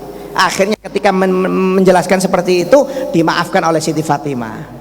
Dimaafkan. Memang jengkel Siti Fatimah dengan Abu Bakar As-Siddiq. Cuma di akhir umurnya dimaafkan. Cuma orang Rafidhah mengatakan Siti Fatimah itu matinya dendam dengan Abu Bakar. Ini kan berarti menjelekkan Siti Fatimah. Masa pemimpin perempuan di surga punya sifat dendam? Dendam itu bukan sifatnya orang ahli surga. Pemaaf itu sifatnya orang ahli surga. Jadi ada orang Rafidhah kan Siti Fatimah itu matinya dendam dengan Abu Bakar. Ini secara tidak langsung menjelekan Siti Fatimah, Pak. Padahal Ahlus Sunnah mengatakan tidak. Siti Fatimah memaafkan Abu Bakar. Oleh karena itu hati-hati. Jangan pernah ikut-ikutan dengan golongan yang menjelek-jelekan turunan Nabi dan menjelekkan sahabat. Jangan diikuti. Ini dua-duanya kotoran aliran yang tidak benar. Kita sebagai ahlu sunnah wal jamaah menghormati sahabat, menghormati turunan Nabi Muhammad SAW. Dan ini masih ada, aliran ini sangat banyak. Sampai sekarang ada ini Khawarij dan Rafidhah. Mudah-mudahan kita dijaga oleh Allah Subhanahu Wa Taala dari dua aliran ini. Dan juga dianjurkan juga di hari Asyura nanti kita untuk memperbanyak ibadah kepada Allah Subhanahu Wa Taala. Ya, di antaranya untuk berpuasa. Jangan lupa untuk puasa hari Asyura tanggal 10 Muharram. Kalau bisa disambung dengan tanggal 9. Minimal kalau bisa tanggal 10-nya. Kalau nggak bisa tanggal 9, tanggal 9 dengan 10, tanggal 10. Nanti tanggal 10 ini hari Sabtu. Jadi tanggal 9 hari Jumat, tanggal 10 Muharram atau hari Syara, hari Sabtu yang akan datang ini 29 Agustus. Jadi disunahkan untuk puasa Tasyu'a dan Asyura. Kalau nggak bisa puasa Asyura saja. Kemudian disunahkan juga untuk melebihkan belanjaan kepada keluarga di hari Asyura. Ya, biasanya mungkin Anda belanjanya 100.000, kalau hari Asyura lebihkan 150, 200, lebihkan, jangan sama. Ini sunnah. Ya, bahkan saudara Al-Habib Abdullah bin Alwi Al-Haddad, Al-Habib Ahmad bin Alwi Al-Haddad mengatakan, aku telah mengamalkan hadis ini dari sahabat Nabi Muhammad SAW, yaitu melebihkan belanjaan kepada keluarga di hari Asyura. Subhanallah, tiap tahun rezekiku selalu lancar, kata beliau. Ya, makanya dianjurkan untuk melebihkan, jangan pas-pasan. Ya, sama hari ini 100, nanti Asyura 100, jangan dilebihkan. Ini sunnah. Kemudian disunahkan untuk mandi sunnah di hari Asyura. Kemudian untuk motong kuku, silaturahmi kepada keluarga, silaturahmi kepada ulama. Kemudian disunahkan juga untuk menyantuni anak yatim. Ini sunnah untuk nyantuni anak yatim. Menyantuni anak yatim itu Pak memang disunahkan setiap saat. Cuma kalau minimal nggak bisa tiap hari, nggak bisa tiap minggu, nggak bisa tiap bulan, ya tiap tahun, 1 tahun sekali. Kapan? Yaitu di hari Asyura. Karena ini adalah hari kasih sayang. Dianjurkan untuk bersedekah, memperbanyak sedekah di hari Asyura. Karena dalam riwayat barang siapa sedekah di hari Asyura, maka seperti bersedekah selama 1 tahun. Terutama kepada anak yatim. Dan insya Allah mana biasanya ya Majelis Taklim Rotibul Haddad akan mengadakan santunan anak yatim di hari Asyura seperti tahun-tahun yang kemarin. Cuma maaf karena keadaan Covid seperti ini, jadi yang kita undang itu cuma anak-anak yatimnya dan para donaturnya. Kalau tahun kemarin kan walaupun nggak donatur, yang penting puasa kita undang. Ya, cuma karena ini masih dalam keadaan seperti ini Covid, jadi kita mengurangi. Ya, tetap kita mengadakan, karena kalau tidak kita adakan kasihan ini anak-anak yatim ini sudah kena corona, sepi pemasukan, kemudian diliburkan lagi, kasihan nanti. Jadi tetap kita adakan di hari Asyura ini santunan anak yatim 100 orang, insya Allah kita datangkan anak yatim tersebut dan kita mengundang untuk donaturnya yang mengasih langsung. Jadi mungkin nggak banyak, antara donaturnya itu nggak banyak yang ngasih langsung. Kalau biasanya tahun kemarin yang puasa juga kita undang, walaupun nggak donatur, yang penting puasa. Tapi insya Allah di tahun yang akan datang diangkat ini Covid, bisa bergabung semuanya insya Allah. Tapi untuk tahun ini tetap diadakan. Jadi Anda mau menyumbang silahkan, mau nyumbang 50.000 boleh, 100.000 boleh. Nanti dikumpulkan, ditaruh di toko Rajawangi, di tendean, atau ditransfer nanti di Facebook atau Instagram, ada WhatsApp, itu ada donasinya. Terserah Anda mau nyumbang 50, mau nyumbang 100, 200, nanti kita kumpulkan. Yang penting ngumpulkannya paling lambat hari Sabtu sebelum zuhur. Karena setelah zuhur kita ambil uangnya, kita bagi 100 amplop. Jangan ngasihkannya asar. Ya, ngasihkan asar atau zuhur, nanti ngitung lagi susah. Ya. Karena kebanyakan kadang-kadang datang asar ngasih uangnya, akhirnya kita buka amplop lagi, ngitung lagi, susah. Jadi kalau bisa itu minimal paling akhir itu Sabtu. Ya, hari Asyura itu Sabtu sebelum zuhur, itu sudah didonasikan ke rekening yang sudah ditentukan nanti, bukan rekening pembangunan, dan juga bisa disetor ke toko. Mau nyumbang 50 boleh, mau 100 boleh, mau 200 boleh, mau 500 boleh. Nanti kita gabung. Dapatnya berapa kita bagi. Nanti ada kawan-kawan juga yang biasanya hari H langsung nyiapkan 100 amplop. Nah, itu yang datang langsung. Ya, jadi kalau yang mau ngasih 100 amplop itu silahkan datang di hari H-nya. nanti ngasih sendiri kepada anak yatim itu sambil ngusap kepalanya, kemudian kita baca doa dan zikir hari Asyura, kemudian buka bersama, sholat maghrib berjamaah, kemudian dilanjutkan dengan buka makan-makan. Nah, jadi untuk mengurangi kumpulan, karena kalau digabung semuanya bisa banyak. Jadi insya Allah mudah-mudahan dikasih kemudahan rezeki kita oleh Allah Subhanahu wa taala untuk bisa menyenangkan anak yatim, dengan niatan dengan membahagiakan anak yatim ini kita dibahagiakan oleh Allah taala, dengan harapan menyenangkan anak yatim ini kita disenangkan hidup kita oleh Allah Subhanahu wa taala. Jadi donasinya silahkan, bukan harus hari Asyuranya, mulai besok lusa silahkan, mau dikumpulkan mau ditransfer boleh, tapi tetap nanti dibagikannya di hari Asyura. Jadi sama aja, jangan nunggu pas hari Asyuranya, supaya untuk mengurangi kumpulan dari orang yang lainnya. Jadi silahkan ya, yang mau ikut andil silahkan. Nanti di Facebook itu, di Instagram sama WhatsApp itu akan kita umumkan mulai besok. Itu ada nomor rekeningnya dan juga bisa didatangi secara langsung di toko. Ditaruh aja, bilang untuk anak yatim. Kalau jangan nggak ngomong, kalau nggak ngomong nanti takutnya untuk pembangunan majelis. Jadi Anda ngasihnya ngomong untuk anak yatim, atau ditulisi amplopnya untuk anak yatim. Ya, kalau rekeningnya sudah dibedakan, rekening anak yatim dengan pembangunan dibedakan. Jadi nggak ada masalah. Ya.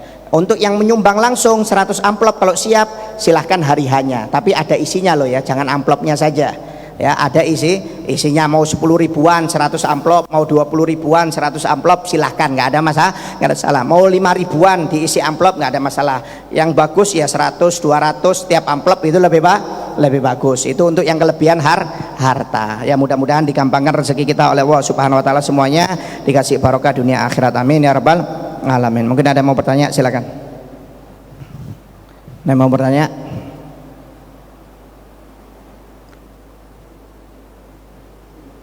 Oke.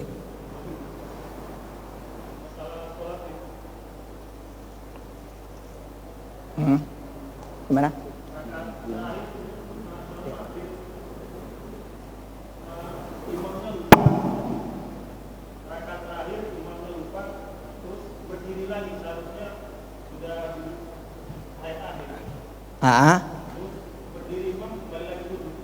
Nggih.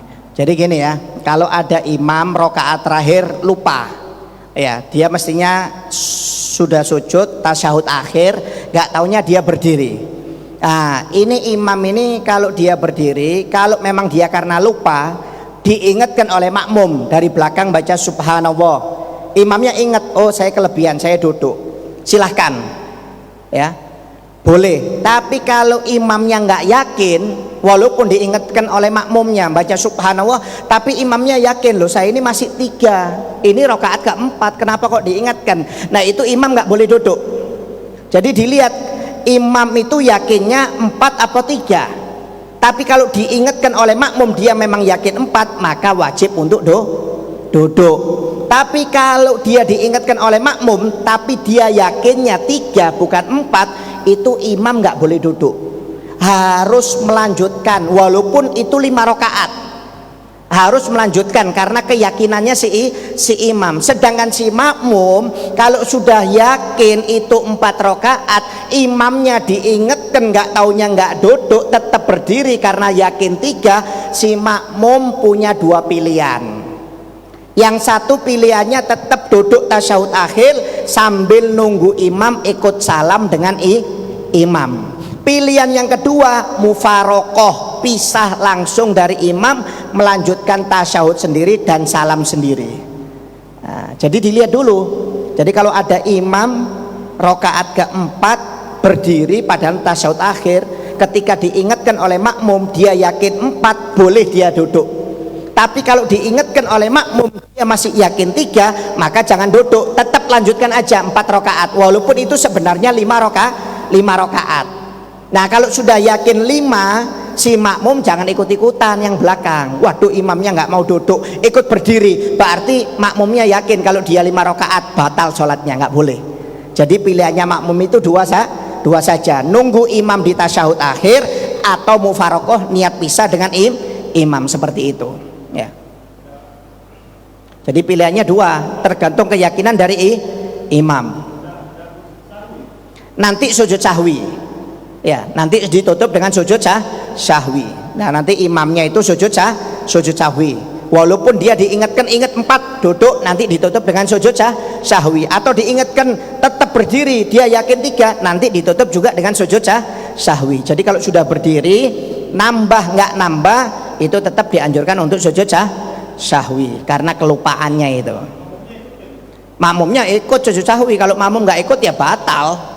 Ya, tetap walaupun nggak bisa baca doa sujud sahwi, ikut saja sujud sahwi, nggak apa-apa. Yang penting ngikuti imam. Dia kalau nggak ngikuti imam nanti bisa batal sholatnya karena dia tidak mau mengikuti imam. Namanya makmum itu harus ikut gerakan imam. Kalau nggak ikut gerakan imam maka batal sholatnya.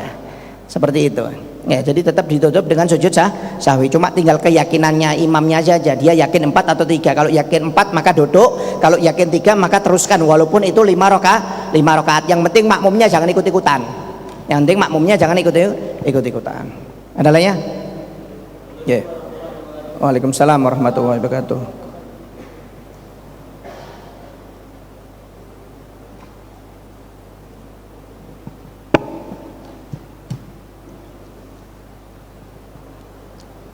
Lanjutkan yang tadi, Bib. Ini pernah dialami waktu sholat tahiyat pertama, imamnya berdiri, udah diingatkan subhanallah tapi nggak mau turun. Pas sudah selesai ditanya, kenapa tadi kamu nggak bilangnya sujud pertama itu sunnah, jadi nggak wajib. Jadi dia tetap berdiri. Iya. Jadi udah. Kalau imam sudah tasyahud lupa dalam keadaan tasyahud awal itu tidak duduk, ya rakaat kedua sujud, nggak tahu setelah sujud kedua langsung berdiri. Tidak duduk tasyahud awal, dilihat dulu posisinya. Kalau posisinya imam ini lebih rendah dari rukuk, ya keadaannya lebih rendah daripada rukuk, ketika diingatkan oleh makmum maka dia boleh duduk untuk tasyahud awal. Tapi kalau sudah lebih dari rukuk berdiri, sudah agak berdiri lebih dari rukuk, diingatkan oleh makmum, maka imam tidak boleh duduk untuk tasyahud awal, bisa batal sholatnya imam. Jadi hati-hati ya. Jadi makmum juga harus paham hukum. Jangan kalau imamnya sudah lupa nggak duduk tasyahud awal langsung berdiri, tetap diingatkan subhanallah, subhanallah, subhanallah, disuruh duduk imamnya. Itu kalau imamnya duduk semua sholatnya batal. Kenapa? Karena berdiri untuk rakaat ketiga itu rukun, sedangkan tasyahud awal itu sunnah. Tidak boleh kalau sudah rukun dikalahkan dengan sunnah. Beda dengan tasyahud akhir. Jadi betul kalau imamnya berdiri itu nggak salah, makmumnya yang ngawur kadang-kadang. Saya pernah sholat seperti itu, Pak. Di suatu masjid sudah imamnya berdiri tegak lurus, lupa nggak tasyahud awal, imamnya dari belakang subhanallah, subhanallah, subhanallah sampai teriak-teriak. Setelah salam imamnya ditegur, kamu ini sudah diingatkan nggak mau duduk. La haula wala quwata illa billah. Ya ini orang nggak tahu hukum sok pinter. Ya, kalau imamnya duduk ya hancur semua sholatnya, si makmum batal sama imam. Ya, jadi dilihat dulu keadaannya. Kalau imamnya sudah rendah dari rukuk boleh dia duduk kalau diingatkan. Tapi kalau sudah tinggi dari rukuk, imamnya nggak boleh duduk. Kalau duduk batal sholatnya imam dan makmum semuanya batal. Makmum juga gitu, dilihat kalau posisinya imamnya sudah berdiri tegak, nggak usah diingatkan, langsung berdiri, nanti ditutup dengan sujud syahwi seperti itu. Ya ini repot kalau nggak tahu hukum. Makanya yang jadi imam harus ngerti hukum, di belakang imam juga harus ngerti hukum. Jangan imamnya yang ngerti hukum, nanti makmumnya yang di belakang nggak paham hukum, nanti imamnya yang disalahkan. Ya ini pengalaman, saya pernah sholat di masjid seperti itu. Ya. Jadi betul imam nggak salah, tapi ditutup dengan sujud syahwi nanti. Ya. Yang lainnya? Terakhir.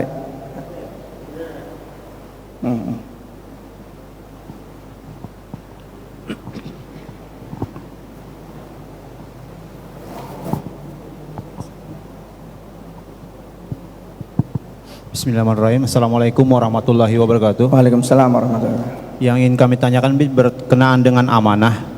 Apabila ada saudara atau kerabat yang beramanah kepada seseorang, terus belum bisa dilaksanakan dikarenakan sebab sampai yang saudara atau kerabat tadi meninggal dunia, amanah tersebut belum bisa dilaksanakan, itu bagaimana, Bib? Mohon penjelasannya. Assalamualaikum warahmatullahi wabarakatuh.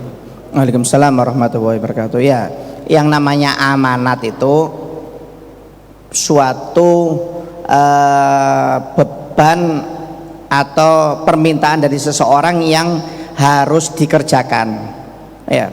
Tapi dilihat dulu, kalau memang kita nggak mampu untuk melaksanakan amanat tersebut, ya katakan tidak mampu. Jangan mengatakan nggak mampu, mengatakan mampu. Akhirnya nanti jadi hutang bahasanya, ya jadi beban.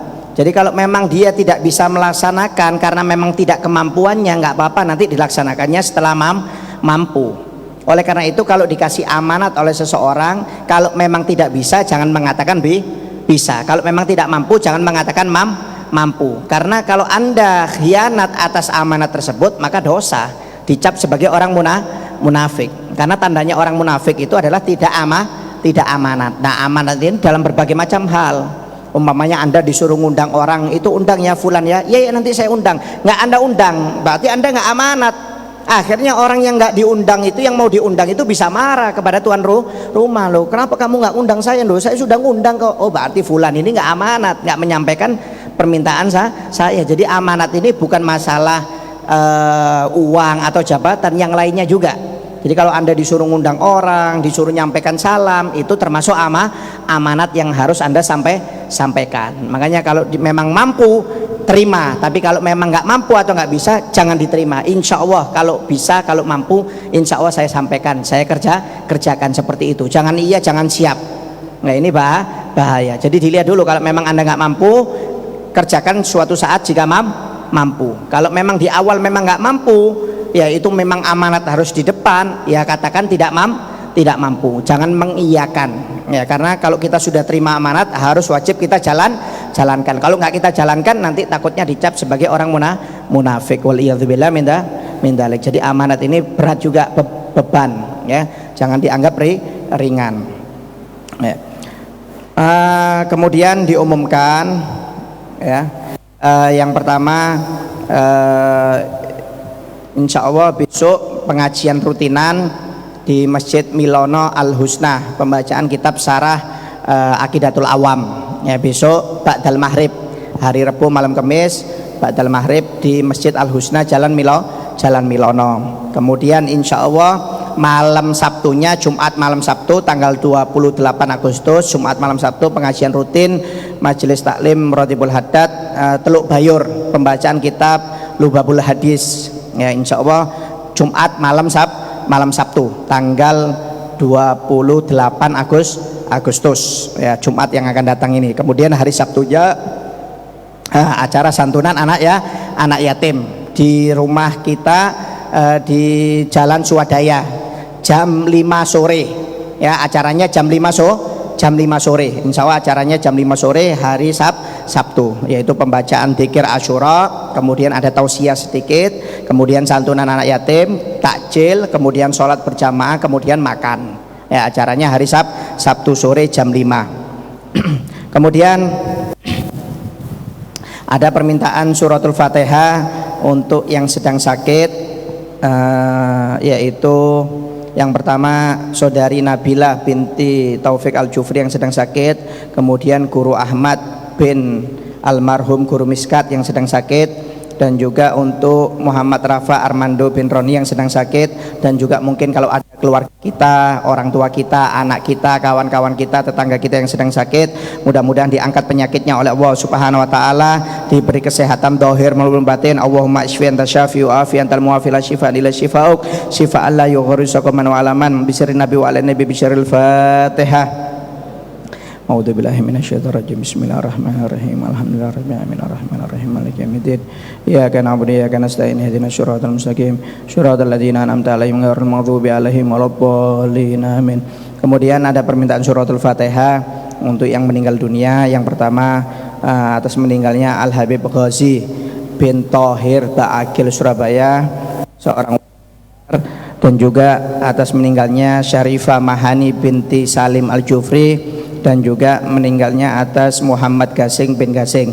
Mudah-mudahan almarhum dan almarhumah diangkat derajatnya oleh Allah Subhanahu wa taala, diterima amal ibadahnya, dimaafkan kesalahannya, kuburannya dijadikan kebun-kebunan surga oleh Allah Subhanahu wa taala, dan mendapatkan syafaat Nabi Muhammad sallallahu alaihi wasallam bi sirri nabi wa alaihi bi sirril Fatihah. A'udzubillahi minasyaitonir rajim. Bismillahirrahmanirrahim. Bismillahirrahmanirrahim. Maliki yaumiddin. Shiratal shiratal ladzina an'amta 'alaihim ghairil maghdubi 'alaihim waladdallin. Amin. La ilaha illallah al-mawjud fi kulli zaman. La ilaha illallah al-mawjud fi kulli zaman. La ilaha illallah al-ma'bud bi kulli makan. La ilaha illallah al-ma'bud fi kulli makan. La ilaha illallah al-madhkur bi kulli lisan. La ilaha illallah al-madhkur fi kulli lisan. La ilaha illallah al-ma'ruf bil ihsan. La ilaha illallah al-ma'ruf bil ihsan. La ilaha illallah kulla yawmin huwa fi syan. La ilaha illallah kulla yawmin huwa fi syan. La ilaha illallah al-aman al-aman min zawalil iman. La ilaha illallah al-aman al-aman min zawalil iman. Wa min fitnatis syaitan. Wa min fitnatis syaitan. Ya qadimal ihsan. Ya qadimal ihsan. Kam laka alaina min ihsan. Kam laka alaina bil ihsan. Ihsanukal qadim. Ihsanukal qadim. Ya Hannan ya Mannan. Ya Hannan ya Mannan. Ya Rahimu ya Rahman. Ya Rahimu ya Rahman. Ya Ghafuru ya Ghaffar. Ya Ghafuru ya Ghaffar. Ighfir lana. Ighfir lana. Warhamna. Warhamna. Wa anta khairur rahimin. Wa anta khairur rahimin. Wa sallallahu ala sayyidina Muhammadin. Wa sallallahu ala sayyidina Muhammadin. Wa alihi wa sahbihi wa sallam. Wa alihi wa sahbihi wa sallam. Walhamdulillahi rabbil alamin. Walhamdulillahi rabbil alamin. Ya Rabbana i'tarafna bi annana اقترفنا وأننا أسرفنا على الأضراء أشرفنا فتب علينا توبة تغسل لكل حوبة واستر لنا الأورات وآمين الرواتي واغفر لوالدينا ربي ومولودنا والآل والإخوان وسائر الخلان وكل ذي محبة أو جرة أو صحبة والمسلمين أجمع آمين الرب اسمع فضلا وجود منا لا باكتساب منا بالمصطفى الرسول نحظى بكل سول صلى وسلم ربي عليه أدى الحبي وآله وصحبه عدد تاسي صحبي والحمد للإله في بدء والتناهي.